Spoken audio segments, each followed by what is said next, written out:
In this class we're going to look at how to use Excel to calculate frequency distributions and draw histograms. It's a very simple class and very straightforward, very quick. So useful to know, and it's something that we can encounter in business, and it's worth knowing how to use Excel for this purpose. So let's start with, let's say we've got a football club, and let's say we've got, say, 22 players here. We started 2 and we go to 23. So we've got 22 players, and we measure the heights of these players. And that's the heights in centimeters. 157 centimeters, 152 centimeters, 154 centimeters. Now we want to know, we want to group these into a frequency distribution so that it makes it easier to see how many of a certain height there are. To do that, we create bins, sometimes known as bands, but we create a bin. So we'll say, well, we'll take the maximum here to be 150. So all players that are under 150 or equal to 150 we'll put there.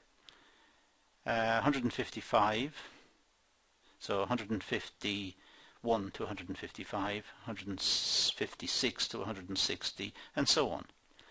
So if we write these down, we get under, less than, or equal to 150, and the next one would be 151 to 154, goes there, and so on. 160 to 164, 165 being the maximum. Now, to calculate the frequency, well, the frequency is here. It's this formula here.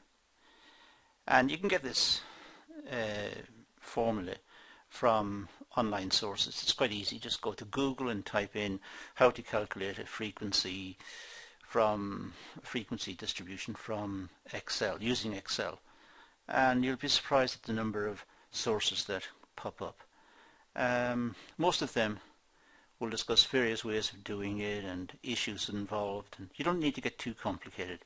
We just need to get a frequency distribution. You'll note from the one we've got here, it's cumulative. We start with 2, 5, 10. It's going up all the time. 13, 15, going upwards all the time. Well, certainly, we've only 22 players, so 22 is not accurate. We can't have 22 in this bin here, because all of them would be in that bin. So it's cumulative.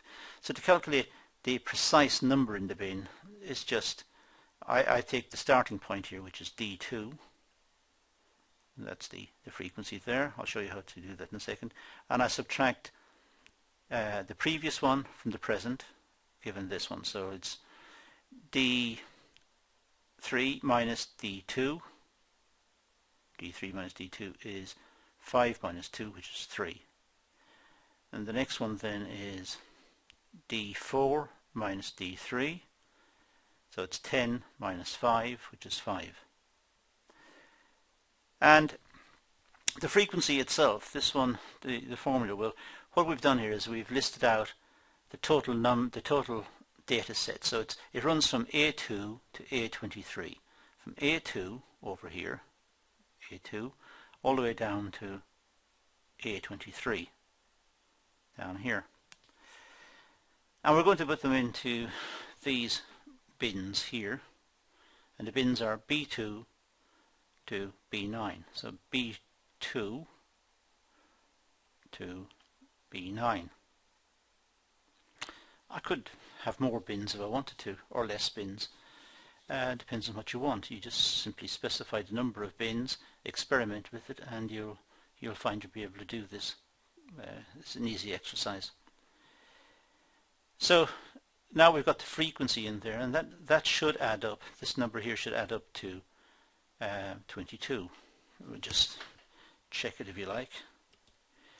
Sum, and put a bracket in, and we'll just just take this lot here and close off that bracket, and we don't get anything. So it's E2 to E9, sum it would be nice if I spelt it correctly. Not sun, sum. And there we go, 22. Sorry about that, but my typing skills are not all they should be. So 22 is right because we have 22 players and the frequency should add up to 22. Now to plot the histogram, well, you simply go into charts and pick out histogram in Excel, and here you'll see we've got 8 bins, 1, 2, 3, 4, 5, 6, 7, 8 bins. So the 8 bins are listed across the bottom.